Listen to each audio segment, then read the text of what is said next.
Hi everyone, welcome to the I'll Try That Beer News and Reviews podcast. This week we're talking Fuller's and their signature beer, London Pride. But first, Trappers, you've got a hot topic for us. Yeah, I do. So, as I do, doing lots of research toward this podcast because I'm pretty diligent when it comes to this sort of thing. I stumbled across quite an interesting article involving Her Majesty the Queen. Ooh, old Queenie. Oh, Liz. Liz number 2. You treat her with respect. So we go back to the Queen. And she's launched her own brand of beer that's coming out of Sandringham, her royal estate. So apparently it's grown from her organic barley that's grown on the royal estate. I personally don't think the Queen has grown this barley. I'm just throwing that out there. I think she's got wellies on. She's out in the fields. I think she's got, her proper, farmer's peak caps on, and she's got one of those wooden spoke things, and she's lifting it up, throwing the bales over her shoulder. It's a good message, though, isn't it? No matter what your disadvantage, you can get into brewing your own beer. Fair play. Yeah, I think the Queen has a huge barrier to entry to get into that. She had to climb quite a few mountains to get there. Yes, Mark. Yes, no, I think it's very spot on in that beer has become, and starting a brewery has become very easy. I would say it's not easy, of course it isn't. It's still a business after all. You still got to be profitable. You still got to survive.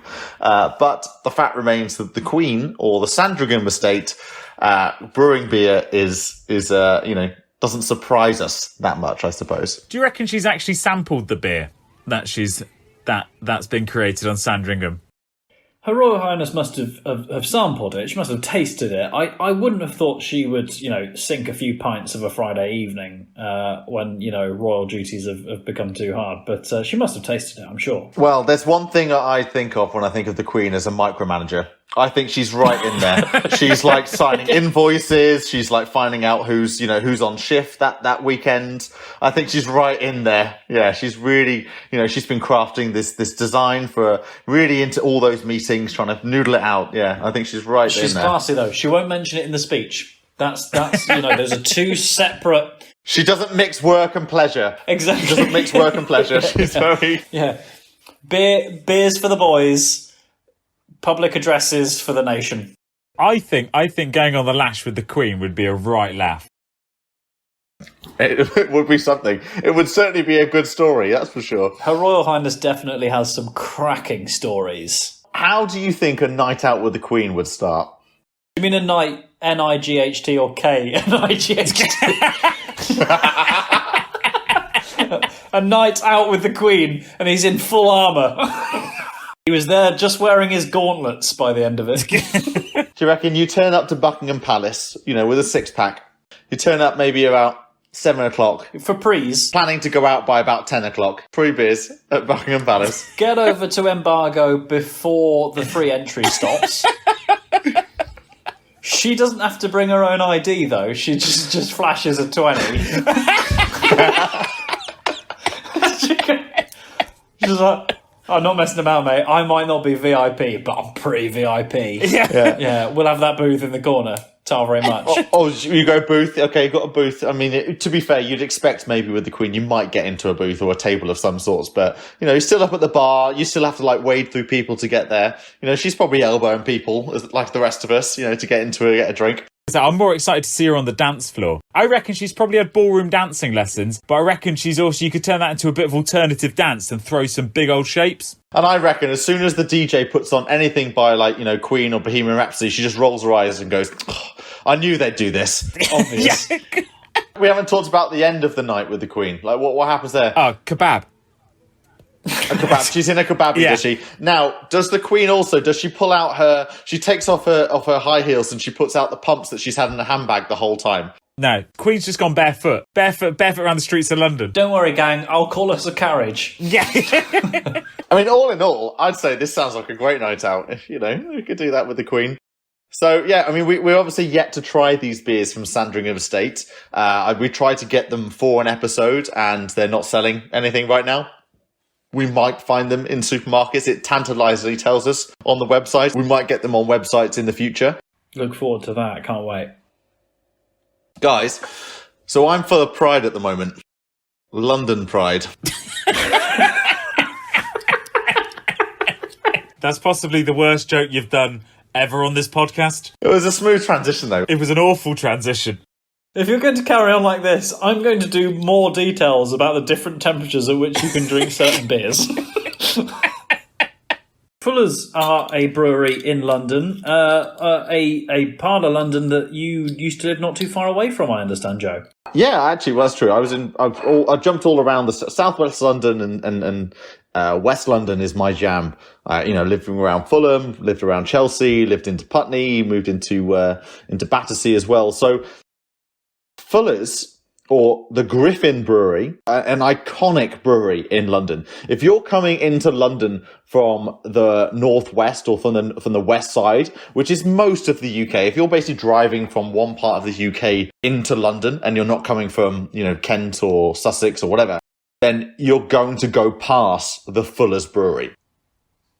The Fuller's Brewery is still on this site at Griffin. It's called Griffin Brewery, and Griffin Brewery is basically like the one kind of the main site. It's there in Chiswick, and you can see it driving in. There's this big, huge, ornate looking, kind of that Fuller's Brewery symbol. It's glorious, isn't it? I want to say kind of burgundy red, but I know that's not right because I'm a bit colourblind. So what red would you say that is? So I wanted to say regal red, but that's not a particular kind of red. But yeah, there's a red that I can only say it just goes very well with gold. Crimson, maybe? I'm just going to call it red. Gorgeous brewery, and actually that's made me think, because you mentioned a couple of areas of London there that I know that Drabbers is going to laugh at me here, but I remember back in my university days, I rode the Head of the River race. So the Head of the River race is the course that the Oxford-Cambridge... Thanks, Drabbers. I know it's funny, isn't it? You're laughing at me. So the Head of the River race is the course that Oxford and Cambridge row. And so even as a guy who loves rowing, I gotta say it's pretty boring. But the Head of the River race is a really long 5-kilometre stretch of the Thames where you go past basically that area of Fulham, where Fulham's football club's ground is, Craven Cottage. You go under Hammersmith Bridge. It's a really arduous, very long part of the river to run through, and that's why the Oxford-Cambridge race is so popular. Is you have to really put in a stint to win. And I remember one of the best feelings I ever had drinking beer was having done the the Head of the River race, which is 5.7 kilometres, I think, rather than a traditional 2-kilometre rowing race. We finished that, tough day, and I think it must have been February or March time.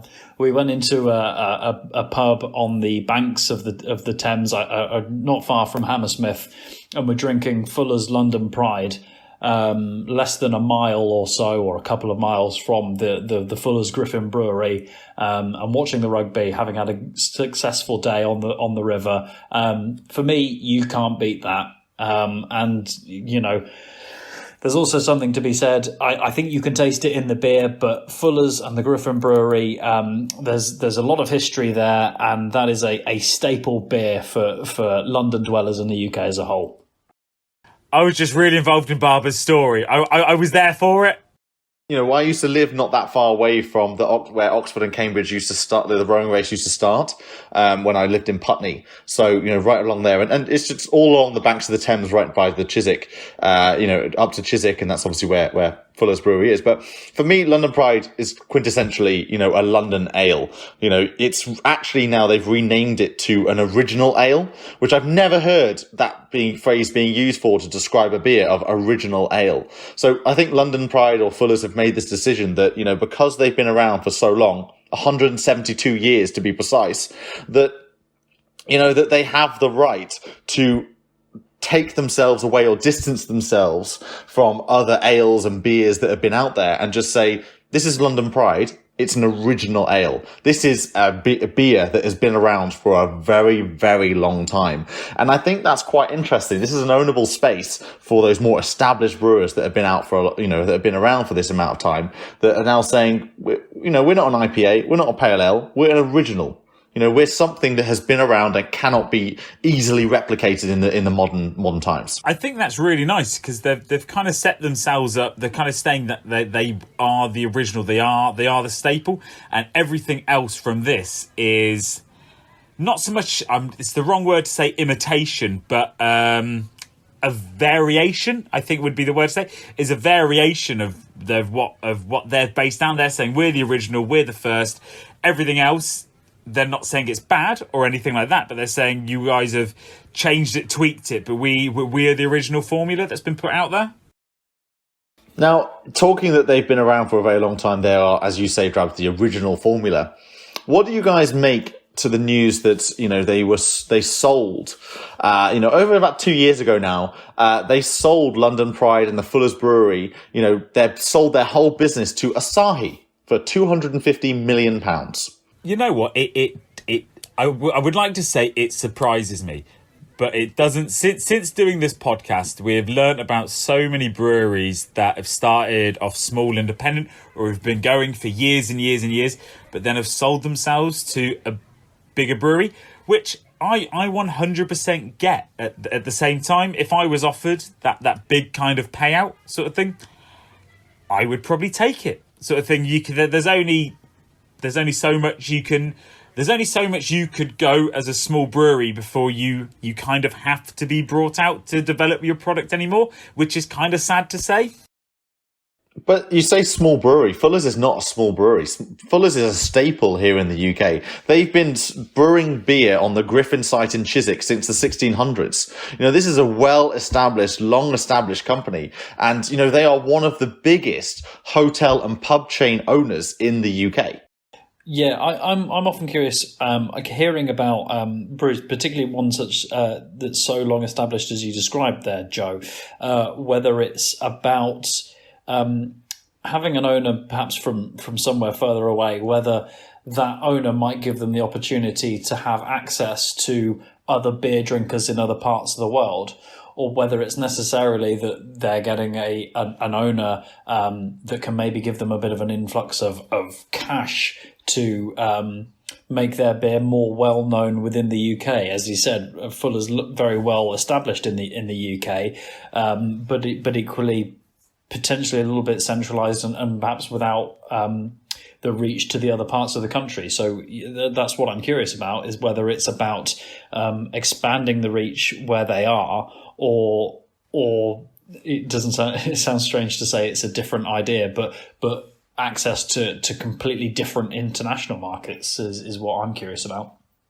I think that's spot on. I think that's exactly what this acquisition is going to open up. We've talked about these major acquisitions before. Will we start to see some of these more traditional, local or national favourites being in more international markets? But I think vice versa as well. We know Asahi wants and needs to make a big impact here in the UK. So a company like Fuller's makes perfect sense, because they don't just sell beer and make beer. They own the areas where people can go, well, the pubs, the hotels, where people will access their drinks. So another drink manufacturer like Asahi knows that they can already get listings immediately in the UK. They probably already have, obviously, they're already well established here in the UK, Asahi, but it's just increasing that presence, where you're going to get the Asahi products based in it. And I think this is quite interesting from a company like London Pride, because it is very distinctive. It's an old school, it's got London in the name, and we know that London exports incredibly well around the rest of the world. London gin, exactly, the gin world has really leaned heavily on its like London foundings, to export well. So, I think you could start to see London Pride being used and sold in a lot of different countries. But let's talk about taste for a little while. Travis, maybe you can describe the taste of London Pride, and then maybe a second question to Barbara of, do you think that taste would export well? So it's bitter. It's definitely a bitter taste that comes through, but it's very smooth at the same time. Can you kind of see where I'm coming from? It's a bitter smooth, but it's a pleasant bitterness. We've tried some beers before that it's quite a harsh and not very nice bitterness, but it's quite a mellow bitterness. Is that correct to say? It sounds almost like it's a bittersweet symphony, right?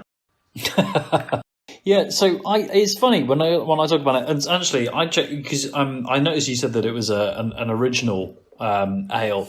There was another level to this which I wanted to ask you guys about, because I've got what is presumably a recently released bottle where they've slightly changed the design, where they call it an amber ale, and they also around the neck of the bottle, that label up there has got the signature of the British and Irish Lions, which again is kind of saying, look, remember, we're British. This is a UK based thing. But equally, the other point I wanted to mention is you talk about ales. I always hear people talk about, particularly with the pales, talking about something being hoppy. I think this is, I delicately use the phrase, but I think this is a malty beer. It's almost like a best bitter as Drab has just described, a malty, and I feel that's quite a bold. I think my old man would use the phrase "puts hairs on your chest" sort of beer. Does that sound about right with you, Joe? Yeah, well, I think it's. I mean, looking at the color of it, it's a very tawny coloured. It's very brown. They call it a premium ale. Yeah. If I kind of read out how they describe the beer, I think this might kind of sum it up, because I'm feeling this. It's what you were saying, Paul, that bittersweet Drabbers. It borrows sweet raisin, biscuit, and dried fruit notes from the crystal malt, while fresh, piney herbs emanate from the hops. So it does have that kind of like sweetness and, kind of like malty, kind of coming in there. Like it is, I do get a little bit of, I wouldn't so much to say raisin, but if you want to put a word on it, yeah, okay, I get something. This isn't sweet like we're talking like sugar. This is sweet in like a natural fruit. It really does sound like they're describing a fruitcake, though. But I think London Pride is a bit fruitcakey. So we're saying it's kind of the worst cake. Fruitcake's all right. Fruitcake is the worst kind of cake.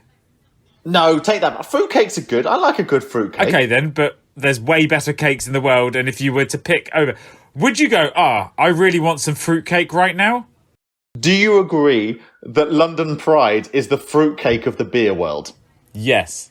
So I don't really want it all the time, but it's okay if somebody has it in their cupboard. Travis, if someone offers you a bit of fruitcake, you're probably going to say, yeah, I'll have that fruitcake. If somebody goes, no, I'm diabetic, but if somebody went, Rich, do you want some fruitcake or do you want this really nice chocolate cake? I'm going to go, I want the really nice chocolate cake. Because fruitcake is just, nah. This chocolate cake in your analogy might be a Brewdog Punk IPA. Yeah. And I think you've just, in cake terms, shown what's happening right now in the UK beer industry. We have, the old-fashioned but like very staple, and a lot of people still love a good fruitcake in the London Prides. But you have the chocolate cakes of the world, the Brewdog Punk IPAs coming in there, but people are going to go, oh, actually, I'd rather have that instead. And this is what's happening with the sales. Like London Pride sales are going through the floor in a respectable way. I say respectable way. Well, you don't want any numbers to go through the floor, but this isn't dropping off as in, like we talked about John Smiths not that long ago, and John Smiths haven't been on the scene for a very, very long time. And, their drinker base is unfortunately like moving or like passing on. Whereas London Pride still resonates with a lot of people. But its sales are still declining on a quite a flat curve. Loath as I am to disagree with my esteemed colleague, Drabbers, but I'd have thought that Fuller's London Pride is more like the Victoria Sponge. It's, classic, time-honoured, known by a lot of people. Okay, yes, these days the Great British Bake Off may have taken things into another world, but I think this is where a lot of the beers originally came from. This is one that we know. Mary Berry would respect the brewing process that's gone in to make Fuller's London Pride. She knows full well that nowadays people want a shoe bun and that sort of thing that's been influenced by brewing techniques from around the world. But this is kind of a little bit where it came from, and it has its role. It might not be so popular these days, but it has its role. I think you've got something there, Barbs, and especially when you're talking about Great British Bake Off, because you guys may have seen that Fuller's have come out with their own version of a craft beer company or brand that's called Frontier. Okay. I'm familiar with Frontier, yeah. So I feel like if London Pride is the Victoria Sponge of, the beer world, Fruitcake. or Fruitcake, that Frontier is Fuller's attempt at being a Great British Bake Off, like jazzing up these traditional cakes. Yeah, I feel we're in stark contrast with each other. If some of us are calling Fuller's London Pride Victoria Sponge and some of us are calling it Fruitcake. And by some of us, it's you and Drabbers are calling it one or the other. yes, sorry, that's true. I've yet to weigh in on this. If I'm on this fruitcake or Victoria Sponge debate. Mediate the contrast. Yeah, go on. Love it. This is amazing. Go on then, Joe. What cake is London Pride? Well, if you are asking me to mediate, I say that both of you have made very valid points towards the fruitcake to the Victoria Sponge. You're not our divorce lawyer, Joe. Yeah. You've asked me to mediate. This is how you mediate. Drabbers, it's fine. You take the hard ales. I'll take craft. I haven't finished my mediation. You both have very equal points, but I think you're both wrong. And I think that London Pride, it actually fills me with a lot of joy to talk about London Pride, because it is one of those beers that's been around for a long time and you have a lot of staple to it. So I'm trying to think of a great cake that fills me with pride and joy, because I enjoy a London Pride. Like London Pride, you know what you're going to get. It's going to be this traditional ale. It's going to have very full of flavour. It's nothing but flavour the whole way through. It's going to be distinctly average. I don't think that though. I think maybe I'm more leaning towards the Victoria Sponge with Barber now, because you've said that. It's a distinctly average beer. How dare you, Mr. Drabwell? I taste a lot of flavour. I taste something that is really quintessentially So much English. character, isn't there? And it's got a lot of character. You can almost taste the history, which is weird to say, but you can taste the fact that this thing has been around and been brewed in this exact same way for a very, very long period of time. So it's basic. It's not been improved upon. It's not been changed in any way, sort of thing. It's a basic beer. If we're going back to the point that it says it's the original, that it says it's the first one of its kind and all this sort of stuff, it's basic. It hasn't been improved upon. It hasn't been expanded upon or anything like that. It's the original. It's the basic version. You can't improve perfection. Basic and been around for a long time, I don't think are the same thing. I think there's a point that you're making there, which is very true, which is that, there are a lot of companies out there who have innovated. They've changed flavors. They've tried to do something different, and some are succeeding. A lot aren't succeeding in that category. But if you have a recipe for quite literal success, which London Pride have, they've been a staple in the UK for a very, very, very long time. They obviously export very well, which is why Asahi have taken a real interest in them. I am a guy of my 30s, and I enjoy London Pride.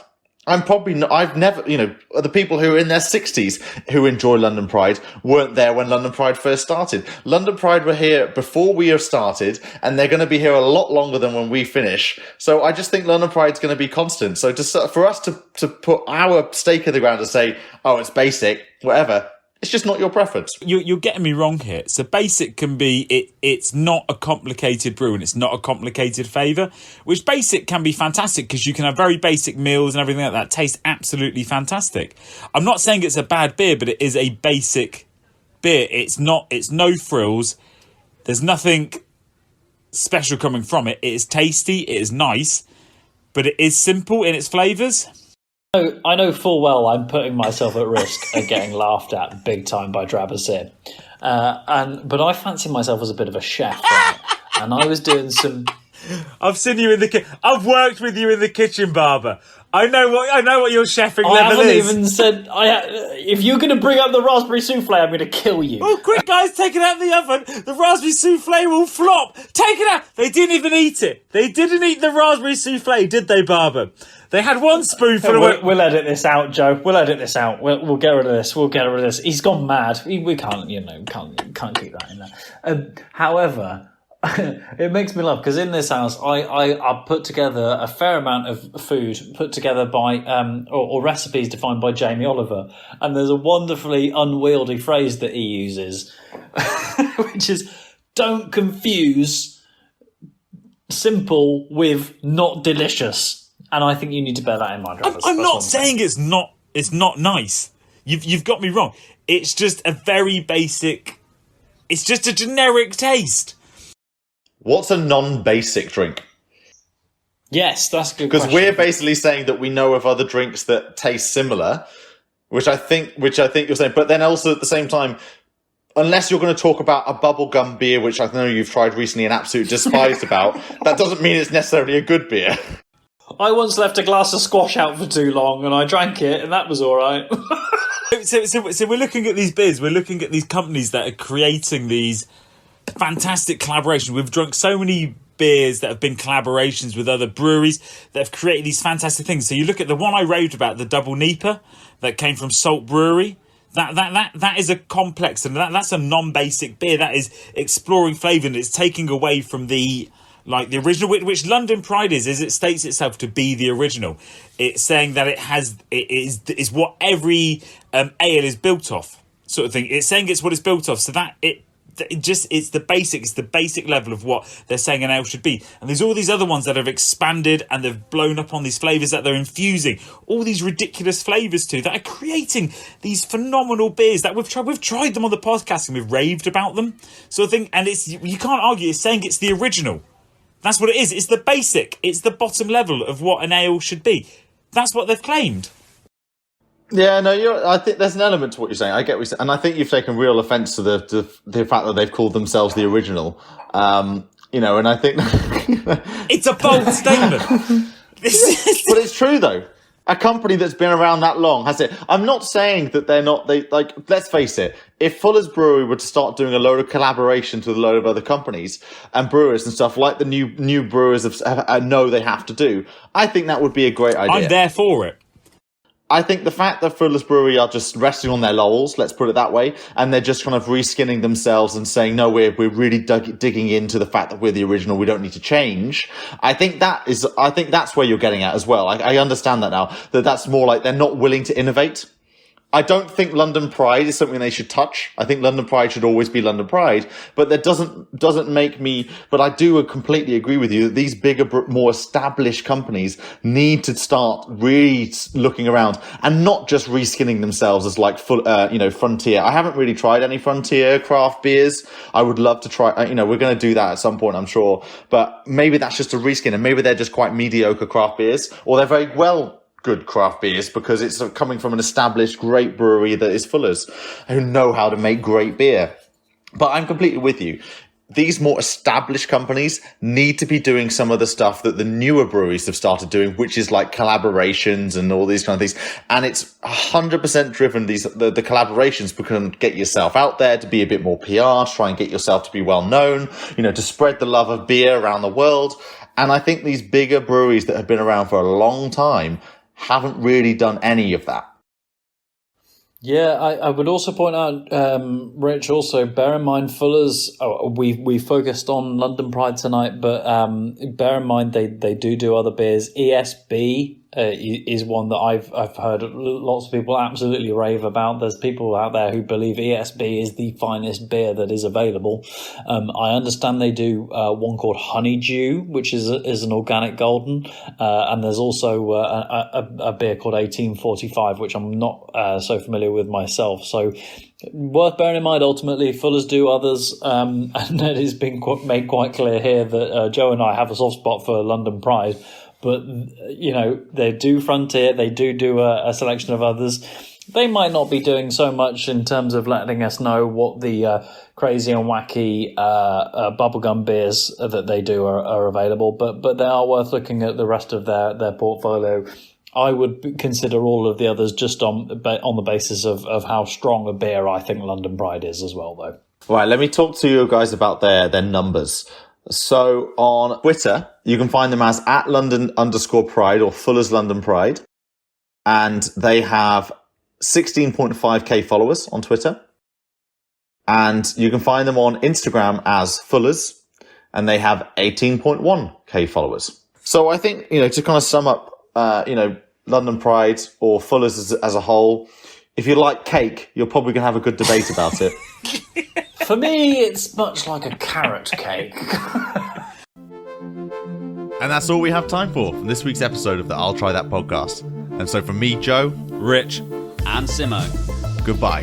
And don't forget to follow us on Instagram, Twitter, And watch us on YouTube. Goodbye now. Always drink responsibly, and if you or anyone else needs some help, go to drinkaware.co.uk for more information.